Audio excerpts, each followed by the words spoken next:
Impela ezibhlungu ayipheli. Nginibingeleleke ngiphinde futhi nginemukele namhlanje.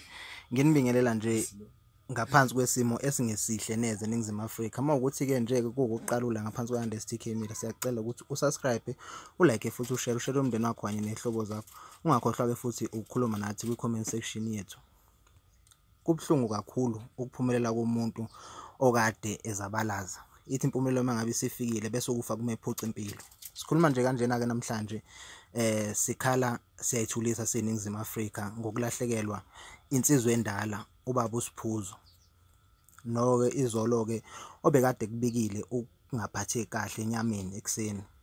Sithi ke nje ke emndenini nasehlotsheni sithi dudu. Thina siyi-Andest TK Media sishayeke kakhulu endimeni zomculo kanjalo futhi ke nabo bonke abathandi bomculo kaMaskandi nabanye abathandi bomculo nje wonkana jikelele. Sithe ngathi ke nje ke insizwe endala ingalala ngokuphumula. Ungakhohlwa ke futhi ukukhuluma nathi enkundleni zethu zokuxhumana ku-Instagram @ayanda_stk bese uthi lapha na ku-Facebook i-Andest TK_media kuze kube nangokulandelayo kweNingizimu Afrika.